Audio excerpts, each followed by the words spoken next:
Hi there. Today I'm posting a video on one of my favorite kitchen hacks. I bought a backup blender a couple months ago, not long after I bought my Oster Pro 1200, which I love, by the way. I use it for everything. It's my workhorse in the kitchen.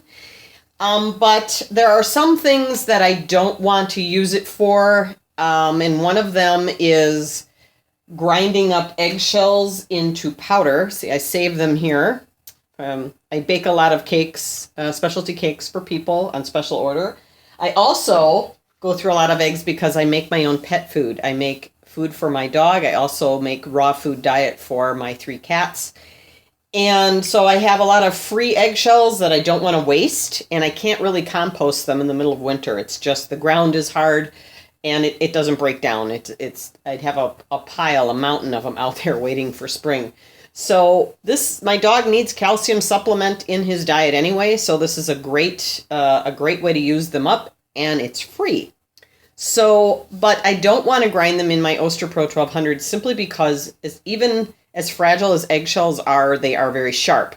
So they will dull the blades fairly quickly if you do it often enough. And I do this once, sometimes twice a month. So I really, really needed a backup. But I'm also one of those people that I don't have a lot of collections in my house, but when it comes to kitchen gadgets, I'm a complete sucker for that kind of stuff. Especially for something like my blender, which I depend very, very heavily on. I need to have a backup in the house. This is by no means in comparison to the Oster Pro 1200. It is only 400 watts. But I found it at my local Goodwill store for $9. The nice thing about Goodwill stores is they have a line of electrical sockets along the shelf where they sell small kitchen appliances. So if you find something interesting that you might want to bring home, you can plug it in and make sure it works before you spend the money. Because, if you're out, then you're out the money if it doesn't work. So this particular kitchen hack with a mason jar isn't anything new.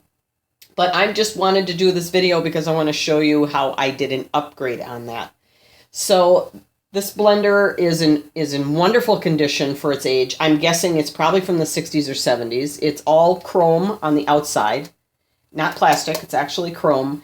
And then it's the Osterizer Dual Range Designer Plus Series blender.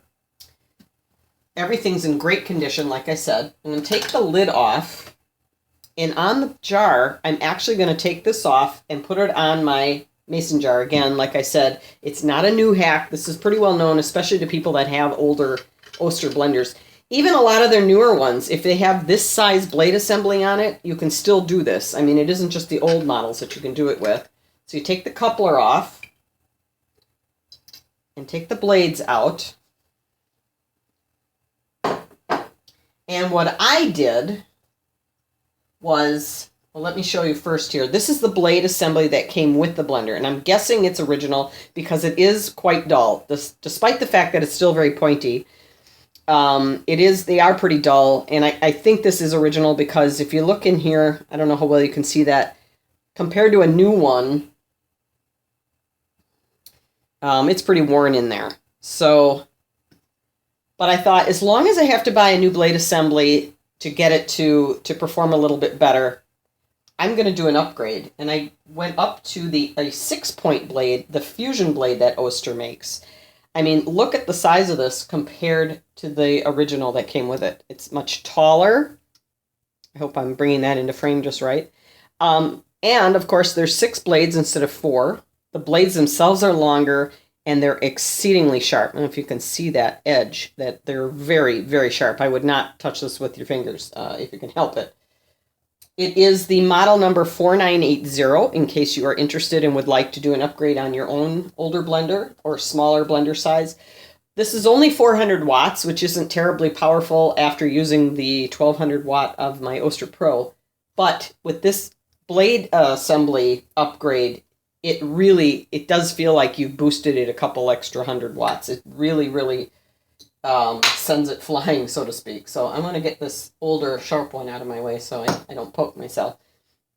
And what I'm going to do, I'm just going to do a quick demo. I make my own homemade mayonnaise.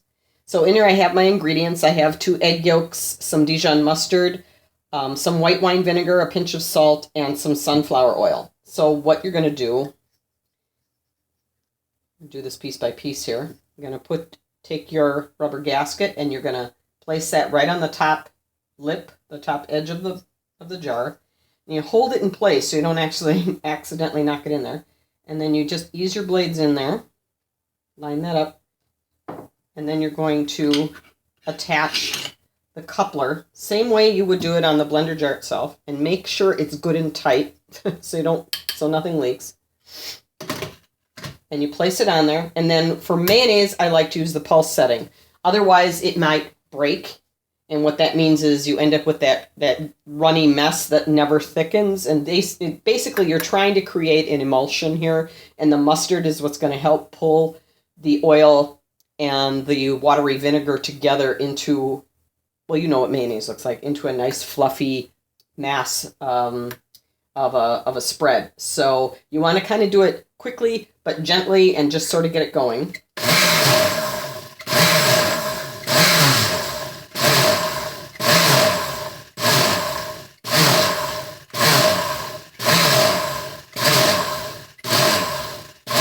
And you can kind of hear it. The blades almost sound like they're getting muffled and like they're working a little harder, and that's when you know your mixture is getting a little thicker. This video isn't so much a recipe for mayonnaise as it is a kitchen hack with an upgrade with the new blade. But you can also see it sticking to the jar up here. It's not just running down like water anymore. So you just want to keep pulsing until it gets to the thickness that you like.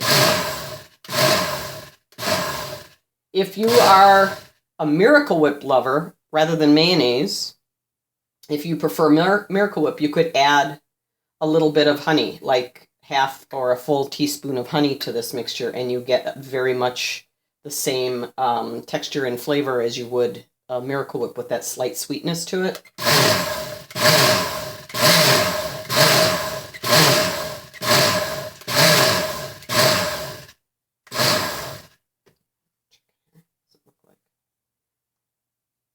Okay, got a little ways to go.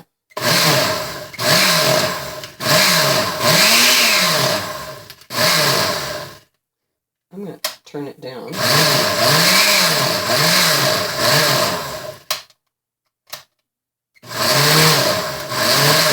This is a nice one. It actually has high and low on here, which is kind of useful.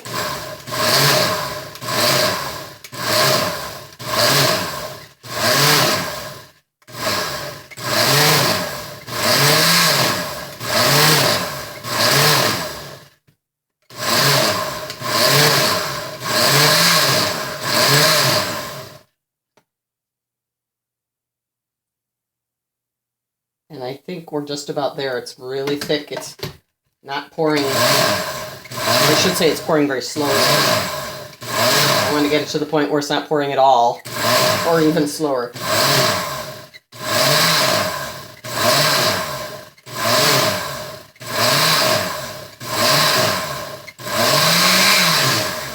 All right, let's check one more time here. See if I still have a clear spot that I can check.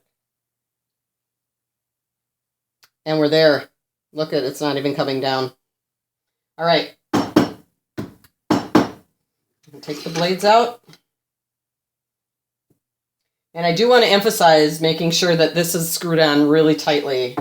I've only had one near miss accident on here where I thought I pulled it out to check to see how thick it was getting, and I screwed it back on. But the gasket slid. I didn't check it, and it slid into the jar, and the whole thing kind of came undone in here, and the mayonnaise sort of went everywhere. So you really want to check to make sure everything is in its place. Oh, look how thick that is.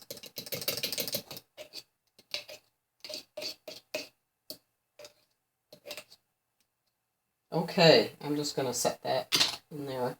But look how nice and thick that is.